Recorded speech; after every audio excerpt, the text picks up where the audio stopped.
Hello, and welcome to our 10th and last webinar in the COVID series.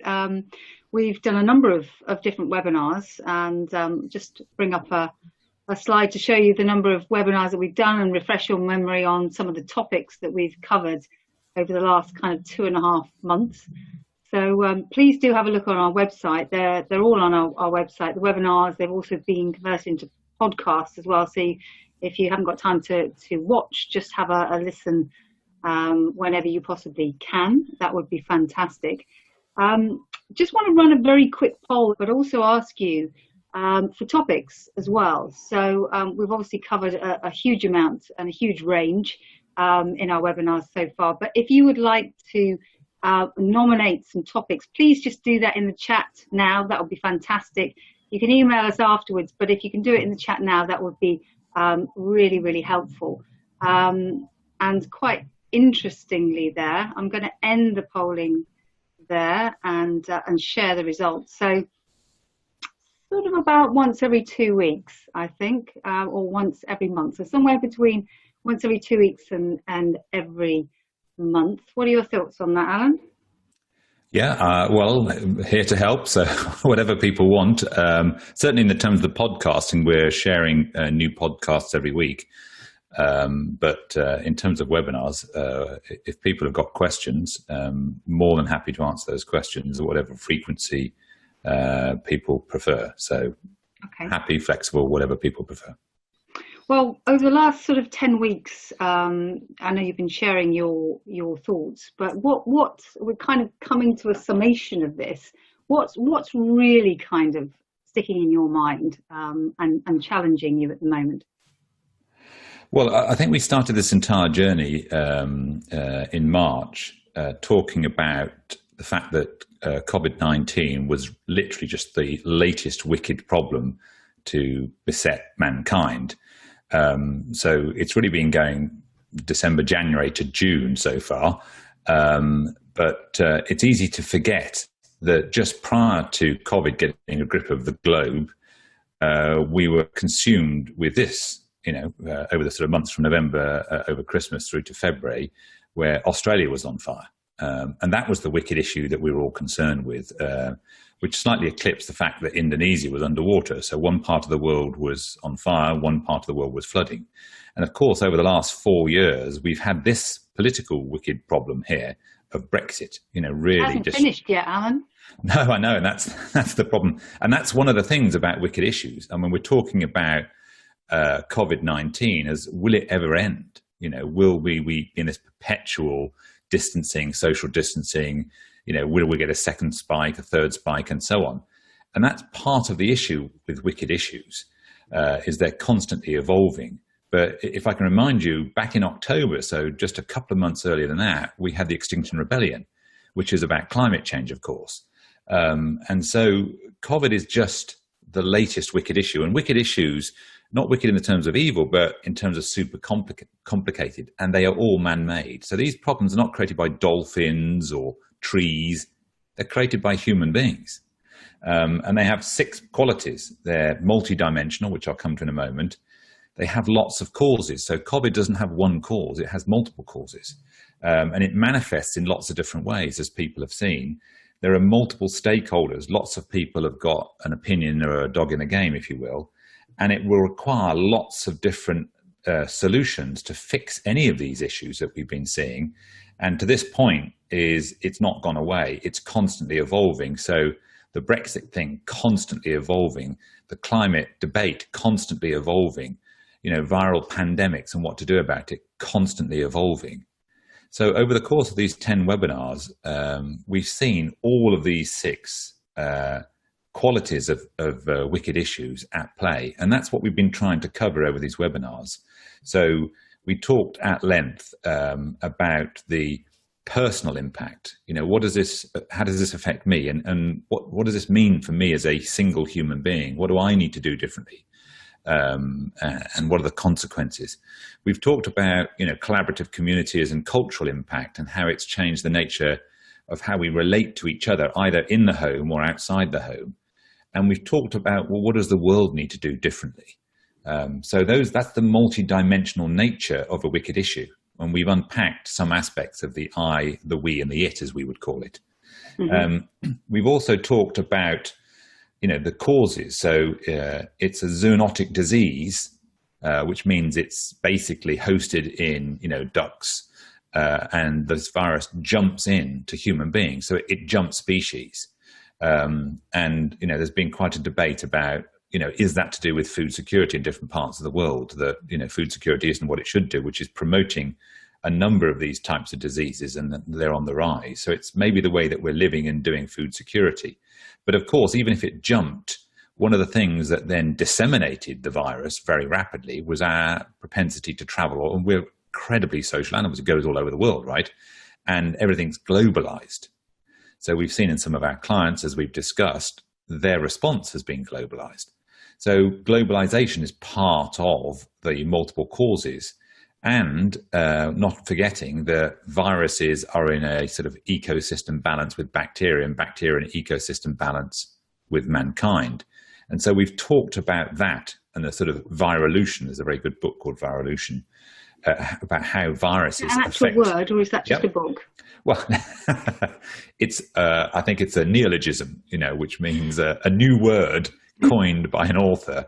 But it's kind of nice because viruses are part of humans' evolution. In fact, human beings wouldn't exist if it wasn't for viruses. If we eradicated all viruses in the world tomorrow, human beings would disappear, within a few years. So humans are in an ecological ecosystem with all other species, of course, particularly viruses. So it makes us sort of the debate more complicated. So, wicked problems are super complex problems, multiple dimensions, multiple causes. And because there is multiple causes, it creates multiple symptoms. And we did speak at length, as you remember, across these webinars about the 6 ways. So, of course, first of all, it affected us medically and psychologically. So that was a health issue. And then the sort of overwhelm of all health systems. And I think Brazil's currently, top of the charts in terms of the health system overwhelm, not least because the political leader there has an interesting response. So that was wave 2. Economic, we've seen the spike in unemployment in America, and certainly it's going to happen in UK. So there could be economic consequences which are starting to get a grip. And then I think it was last week or the week before, we were talking about collaborative communities and the impact across all systems. And ultimately, the 6th wave is all the unintended consequences of all of this. So that's the multiple symptoms dimension of a wicked problem. And, the multiple stakeholders, as we've seen, that's all of us.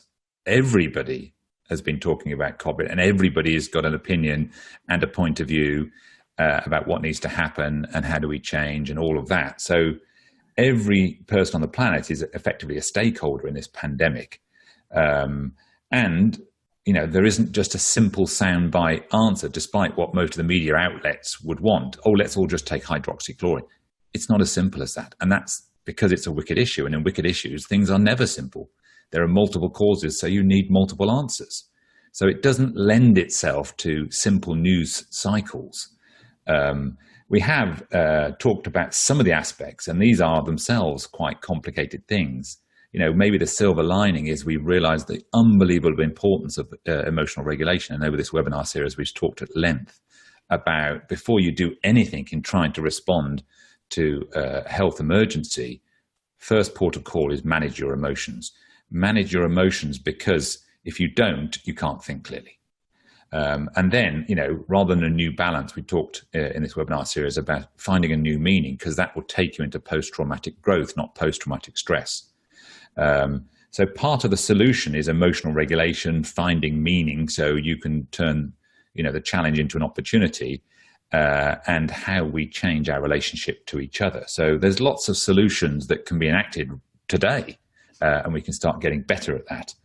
And this is what we want to talk about in this webinar, which, because it's constantly evolving, the COVID landscape, what can we expect in the weeks and months ahead? So I just wanted to present one slide about that. So what's coming? You've had some thoughts about what do we do? What's the expectation? Yeah, and there's going to be changes large and small. So here's some sort of hopefully some challenge to thinking and make people, come up with a few questions, hopefully. What can we expect moving forward? So I've kind of pulled out, a dirty dozen, if you will. Some things relatively small and simple. I think social distancing is going to be with us for some time, for quite a considerable. So even if it's true and we open up the shops on the 12th of June in the UK, people will still be distancing, in those shops. And probably through September and October, we'll probably be walking along paths and see somebody coming in the opposite direction, and we'll give each other a wide berth, even if there's no medical reason to do so. So that's going to be in play. People will be thinking about this, much more kind of cautious about their health and the propensity to get infected by others. So I think that's going to be with us for some time to come. And mask wearing, and I know that's not been terribly popular in the UK, but it's massive in Asia. But I think we'll actually start adopting that, particularly when you're in public spaces and confined public spaces like public transport. I think we're going to see an uptick in people wearing masks and not being afraid to wear masks in public in the UK. So that's a sort of small change. I think hygiene is going to be massive moving forward, not only at home, as people think much more carefully about hand sanitization and just cleanliness. We've all become much more aware of that. But also in public spaces, in gyms, in offices, which may not be a bad thing, we'll be living in a cleaner world. But of course, there's some, like with all wicked problems, there's some good sides and bad sides to that hygiene. Are we using cleaning products good for the environment, for example? So I think that's going to be a massive issue. And so, organizations around the world that make cleaning equipment can probably look to a sort of brighter tomorrow, certainly in the short term. So I think hygiene is going to be a big issue for us. And as I've already mentioned... There, Alan, sorry, just a point from Jyoti. Wonder why we need masks when we have social distancing. It'd be great if it was one or the other. Do we need both? Probably masks are probably more important. Certainly if you look at the data from Hong Kong, which we're going to come to a bit later, if it's difficult for you to socially distance, a mask is probably more useful to you than standing, 6 feet away. Because if you look at any of the data on droplet transmission, which is what this is, if somebody coughs, those droplets can go some considerable distance. Now, we haven't got to the bottom of this about droplet transmission, because it's probably true to say you need to be in contact with aerosolized droplets of virus for long enough. So this is something that hasn't really been talked about. Like, how long do you have to you need to be in the presence of droplet transmission in the air to get the infection? So again, we haven't really unpacked that in the media at all.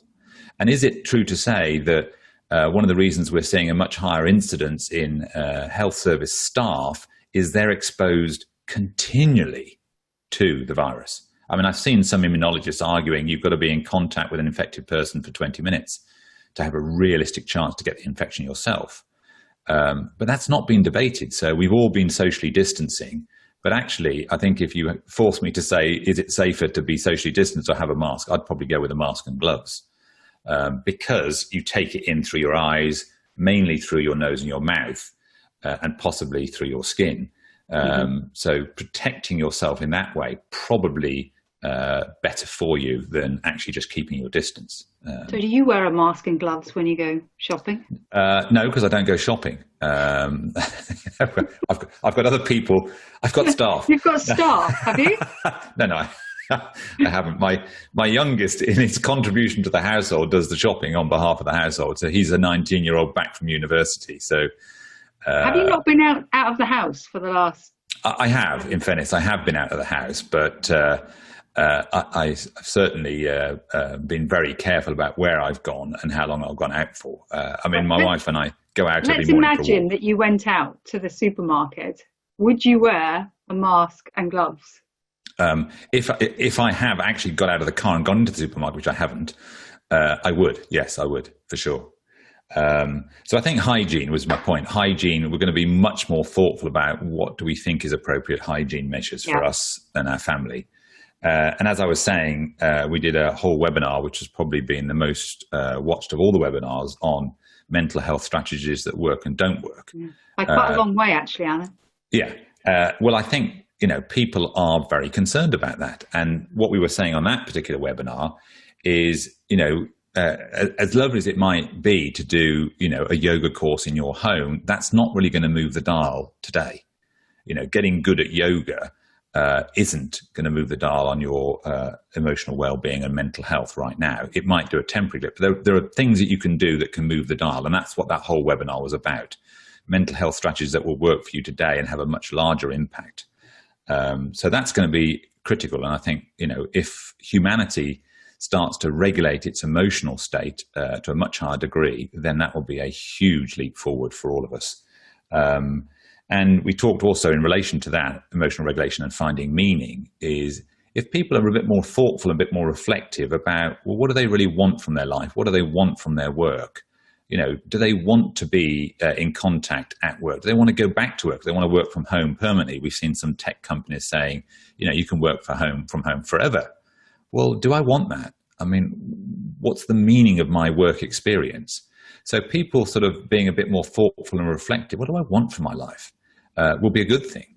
So again, a silver lining. That's really us waking up to what matters to us, and then maybe growing up and taking a much more sort of circumspect view about whether, we keep having to sort of run ourselves to a point of exhaustion to make a load of money and then make ourselves ill, and then we have to spend all the money getting ourselves healthy again. So people need to think about those sorts of things. Can I just pause you there? Just a couple of questions while we're on this theme. Part of the issue for me is a declining feeling of much to look forward to at the moment. How can we cling on to positive thoughts? Well, that's the whole debate about meaning. And by the way, it's not positive thoughts. Positive thoughts don't cut it. That's a mental health strategy that doesn't work. It's positive feelings that cut it. And there's a difference between a thought and a feeling. So if you feel positive, not just think positive. So it's thinking happy thoughts won't be enough. You've got to feel it in your body. So the sort of simple distinction is a feeling is an experience below the neck. So think of it like that. A thought is above the eyebrows. So if you feel positive, then that will be helpful. But the question was really about, given it's very difficult, how can we feel more positive, more optimistic, and more hopeful about the future? Now, I think that is about meaning. If enough human beings can go, you know what, maybe we have been living wrong. Maybe, we have been charging around too much travel, too much work intensity, too much sort of consumerism. Maybe we've got enough. Maybe we need to live a little bit more locally, a little bit more, within our means. Maybe we don't need to run up quite as much debt. Maybe actually if we all learned to manage our anxiety and our panic a bit better, the world would be a better place. So those are some of the optimistic things that I think about in terms of what have we got to look forward towards the future. So that's one thing. But more important than that, perhaps, is if I can change me as a result of this crisis and I start living my life differently, in a more optimistic, more hopeful, more resilient way, with greater levels of compassion, then maybe I can look forward towards that. Maybe I can look forward to a time where not only I live that way, but others live that way too. And maybe I can look forward to a time where I help others live that way. So, create your own meaning, create your own change, and that's the Gandhi quote, be the change you want to see in the world. So if you want to see a better tomorrow, start creating it. And that starts with me personally.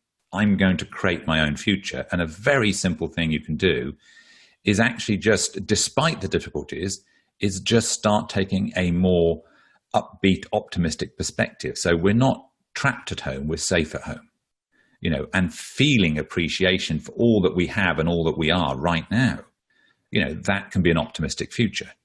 So that would be my sort of quick answer to that question.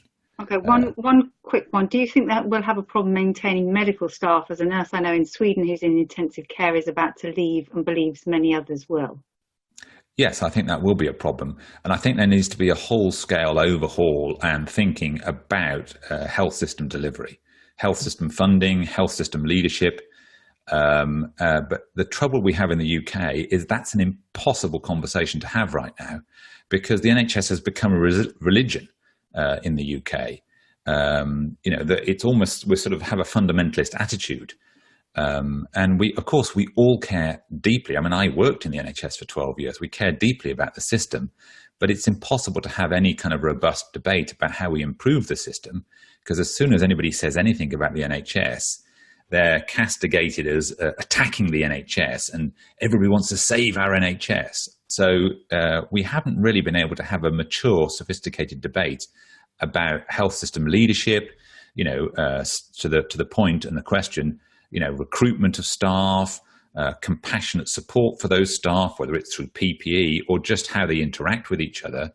And we really need a much more sophisticated, nuanced debate about, health systems, not just in the UK, in every country in the world. So, if we can get to that, that will be a better outcome. Another quick question. I know I'm holding you up here at the moment. Is social distancing the right term as it affects the mental well-being? Should it be physical distancing, as we can still be sociable, but just rethink the vocabulary? I agree. We have to be very careful about the language. And I think we've talked about this already, about the unbelievable combative narrative. It's a war, and we've got to kill this and do. We have to be really careful. The only reason I use some of the sort of standard phrases is they've become currency, and people know what you mean. But I totally agree.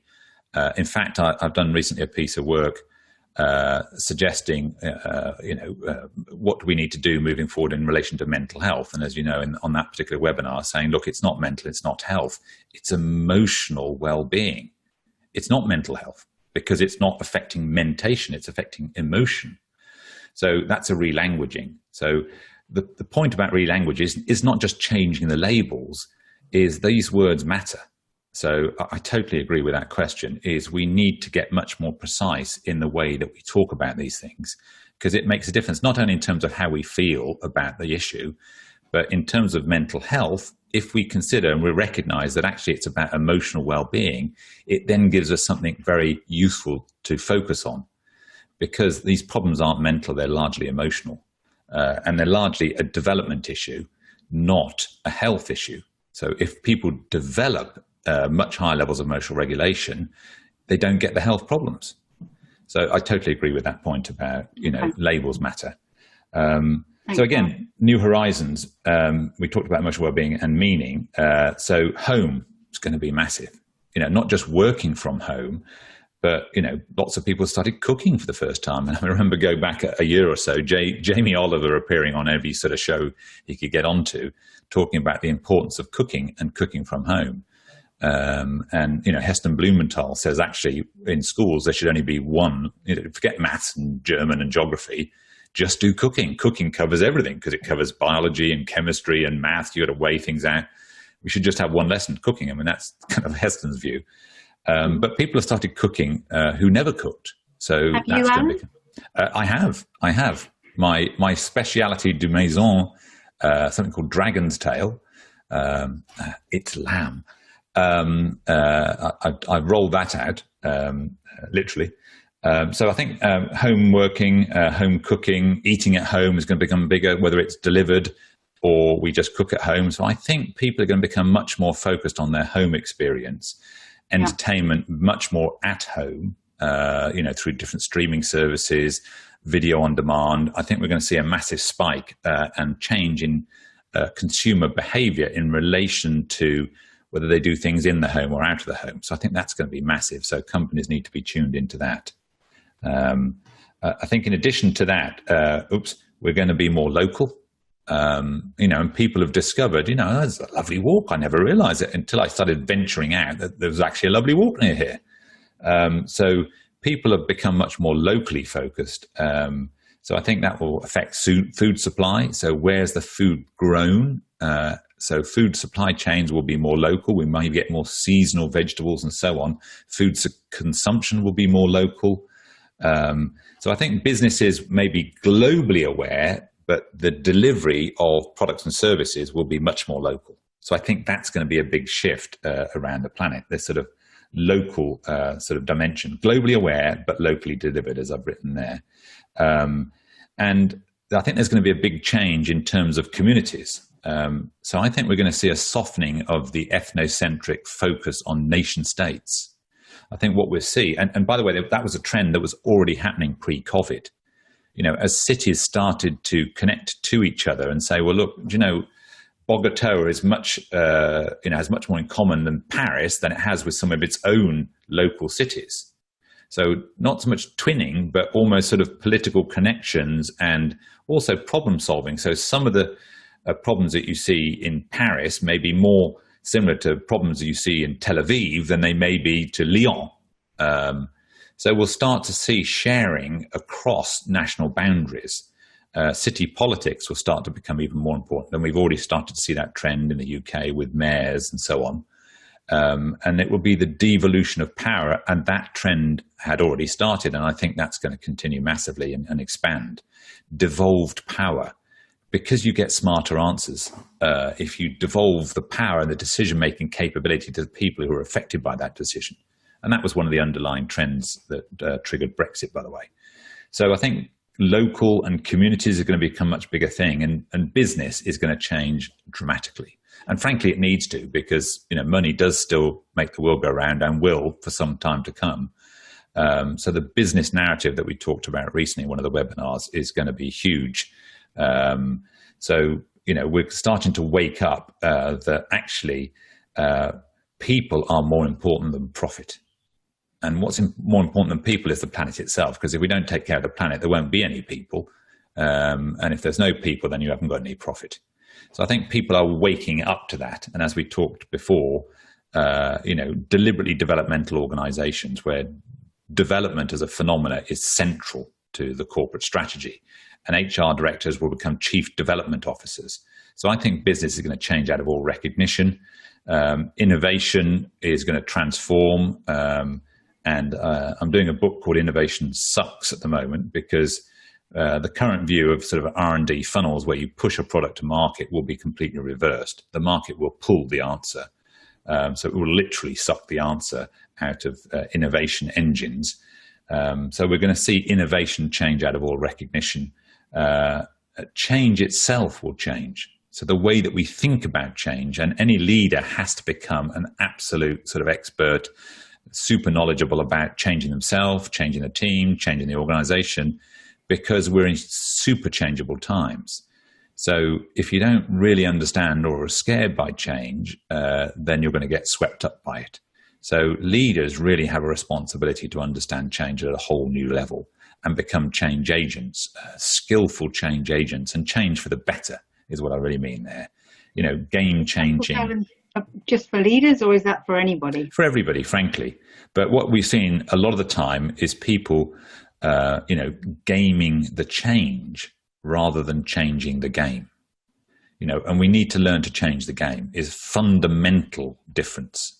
So not pretending like we've changed, like you see in many political leaders, pretending we're changing something, actually changing something, and getting good at that, and getting good at telling the stories of change. And it's a very positive thing. So to one of the earlier questions, how can we be optimistic about the future? One of the reasons many people are pessimistic about the future is people are gaming the change. They're not changing the game.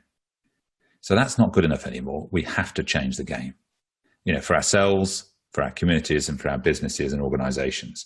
And then finally, I think we're going to see people reclaiming the truth. So we live in a post-truth world, as we've talked about earlier on. People are going to start to reclaim the truth, I believe. Fact-checking will start to become a community issue because whoever controls the narrative has the power. And we're starting to see that. So the sharp end of that debate in terms of reclaiming the truth is actually going on in Hong Kong right now. And so anybody that's following the media will have seen that authoritarian regimes are trying to now reassert their power and their control in Hong Kong, and the people are resisting. So just share with some very interesting statistics. If you looked at the 1st of April, the death rate in New York City, which is 8.3 million people, and the death rate in Hong Kong, 7.5 million people, so relatively similar sized cities, the death toll in New York at 1st of April was 1,000. In Hong Kong, it's 4. By May the 1st, 23,500 in New York. In Hong Kong, still 4. So there's something really, really interesting, and there's some very interesting articles and conversations on the internet about, well, why is that? First of all, is the data true? But if it's even partially true, why is there such a profound difference in the death rate? Because it's probably more densely populated in Hong Kong than it is in New York. So how can you have such a profound difference? And I think it's also partly closer to China as well. Well, in fact, it is part of China. It is part of China, right? Exactly. You know your geography, Katie. I used to live there. I should know. Yes. So you would have expected it to be massively affected, and it hasn't. And I think one of the reasons for that is the population reclaimed the power. And interesting, a lot of those networks that were resisting, the overall of democratic process in Hong Kong, when COVID hit, they completely switched, and they used a lot of social media platforms to inform each other about the hotspots on Hong Kong Island before the government even said anything. In fact, many of the people started working from home at the first whiff of a problem in Wuhan. They all masked up, gloved up, still were very packed in with each other, but they started to work from home before the government said anything at all. That's people power. So I think we're going to see a shift, and we're starting to see other examples of that around the world. As populations get more informed, wake up and grow up, the power balance is going to start to shift. So if we want to be optimistic about the future, I think we're on the cusp of a significant reclaiming of the power by the people, because people are fed up with poor quality leadership, with messages that don't really move the dial. And hopefully that will enable them to wake up and grow up and step up and start to create the future that will benefit all of us. I think one of the interesting things about the Hong Kong movement is actually who's doing it, and it's quite a younger demographic, and that's quite interesting in itself, because they're a generation that's grown up with social media and the ability to cohere groups quite quickly. Yes, and often the agents of change are a younger generation, where they see the mess that, frankly, your and my generation have made of things, and it's not good enough. And I agree with that. We've got to do better, and we can do better. And that's what excites me, is despite these incredible wicked problems, and as I said, COVID is just the latest, there's some real simple things we can do today that can make a profound difference. And so that's what we need to start doing. All of us taking individual responsibility, not waiting for governments, not waiting for bosses or organizations or somebody else to be the change ourselves. We can start doing things, all of us now, today, that can make a better tomorrow. And it's like the people power. Jyoti says that Hong Kong had queues starting at 5:30 a.m. to buy masks. They sold out at fabulous premiums. You were glared at till you wilted if you entered a tram without a mask. Yeah, so sort of social peer pressure, and this is the reclaiming of the power. Is if you want to live in this community, you're going to have to behave appropriately and fairly in line, because it's not just, you can't afford to be selfish and just think about what you do or do not want to do. This is about all of us, not just you. You may not want to wear a mask, but you're living amongst us, and we need you to wear a mask. So I think it's that type of narrative. That's part of being a mature adult. And it goes back to something we talked about earlier on, is we are not alone and isolated. We're connected to each other. I mean, if COVID teaches us nothing, we're globalized. We are all connected. We're in this together, and we have to acknowledge that and start to learn a different way of operating, a more mature, a more compassionate, a more collaborative kind of, because as we discussed before, that's really who we are. We are social animals. We are built on collaboration, not competition. Quick question, a more of a practical question. Is this the end for face-to-face corporate meetings and events? This question is from an event agency owner. No, good news. No, it isn't. I did an event yesterday evening, a digital event, a virtual event to 3,000 people. Largely in the States. So there's going to be a big surge in digital event hosting. So I think if you're an events company, you've got to get into digital. Probably at least 50% of all the business moving forward for an events company will be digital. But for the super complex, wicked issues, a digital online event is just not as good as face-to-face. So when you're dealing, I think in corporations, I think we'll see a massive reduction in travel and all the cost savings that go with that.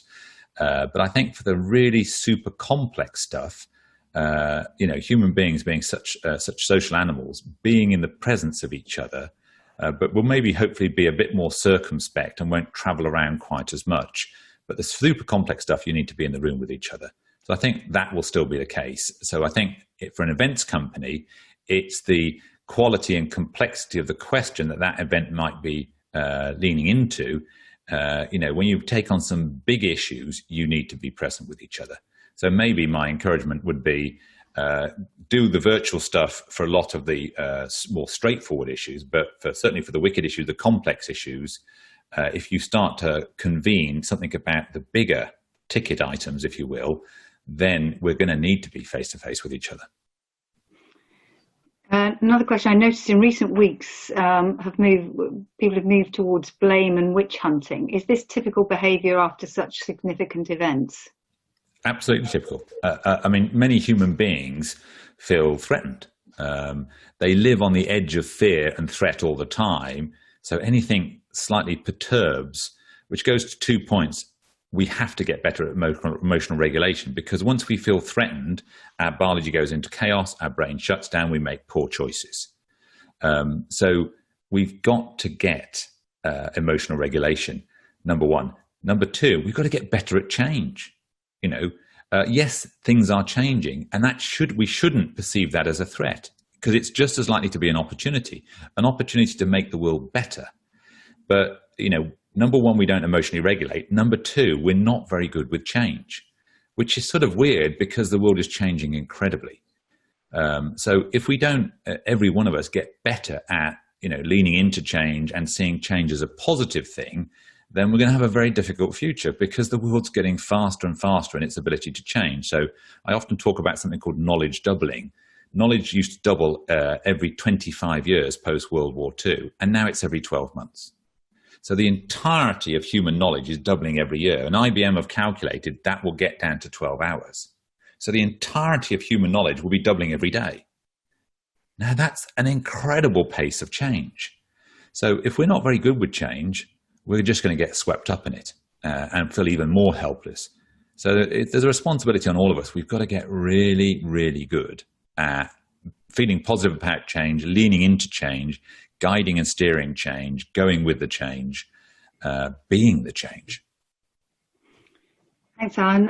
A question from Ali in the States. Can you speak a bit more about the politics of this virus? I live in the US, and in many ways, it doesn't feel like we're doing better.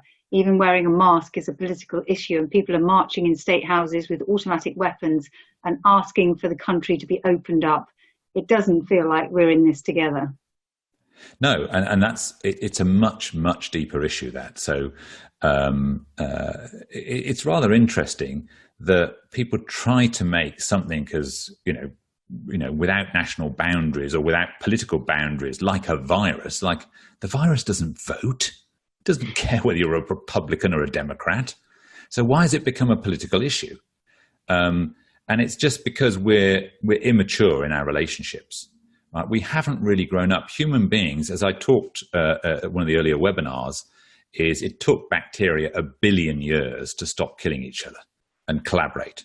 And the first collaboration was nucleation. It shared DNA, cytometic DNA, put it in a nucleus, it became the library of genetic material, if you will. So 1 billion years, it took bacteria 1 billion years to do that bit of collaboration, and they all started killing each other. It took another 1 billion years for bacteria to realize, more energy efficient to collaborate than to kill each other, and then multicellular organisms. So that took 2 billion years for bacteria to get good at collaboration.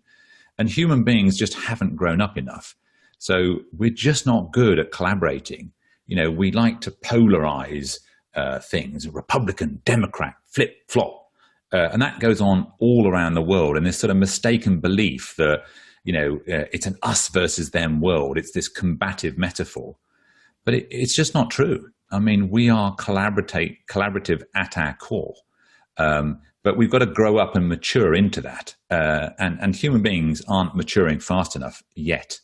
And And many people in their primary relationship, if you look at the divorce rate around many industrialized, it's at least 50%. The person who you make a choice to get married to, the most important person in your life, 50% of the time that fails.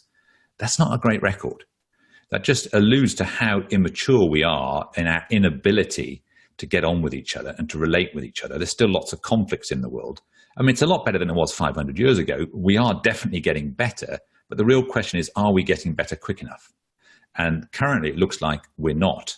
So those sort of, political bits of nonsense that are going on in the States, where they've made COVID a political issue, or the response to COVID a political issue, that all that really tells me is we can't put our political differences aside for the sake of all of us, for the sake of humanity. And that's because we're too immature right now. And so the real issue is we've got to wake up and grow up. If we grow up, then we start to realize, there's much less of a separation between you and I than we think. And that's a sign of maturity. So the real underlying issue that's driving all of that nonsense is a lack of maturity, in my view. I just want to remind people, because we're coming to the end shortly, but I just want to remind people, and a few people have done this already, to put some suggested topics for ongoing webinar series.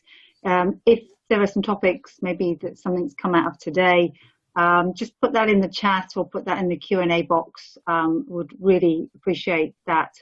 Alan, there's kind of one question that might be a good question to end on is, with these new horizons, what would your top recommendations be to leaders now, in addition to them being change agents? Well, as I keep repeating, what do I do? What do I do? That question comes up. So what do I personally do? What do our leaders do? It comes up all the time. And I always give the same response, because without emotional regulation, if you don't, first of all, get your own house in order, if you don't, first of all, manage your fear, your sense of threat, your sense of overwhelm, your stress, your panic, then the biology is in chaos, the frontal lobes shut down, and you make bad choices. So the first port of call, the first answer would always be, first manage yourself before you try and do anything else. And it's a little bit like, that oxygen mask in the airplane. First put your own on, then deal with your child. First, it's sort of, if you like, legalized selfishness. You've got to deal with yourself first. You've got to deal with the fact that you're in the inappropriate emotional state. Because if you don't deal with that, you don't think clearly. And if you can't think clearly, nothing else will work. So my number one step, before you do anything else at all, get really good at regulating your own emotions. Become fascinated with the fact. I mean, that's the thing that differentiates human beings from animals, is animals have emotions, is they just don't have self-awareness in relation to their emotions. So it's something quintessentially human. It's what makes our life meaningful. If we climbed Mount Everest and didn't feel a sense of achievement, it would have been pointless climbing Mount Everest. Emotions are an incredibly fascinating core element of who we are. It influences our decision-making. It gives our life meaning. It completely alters our health and our risk.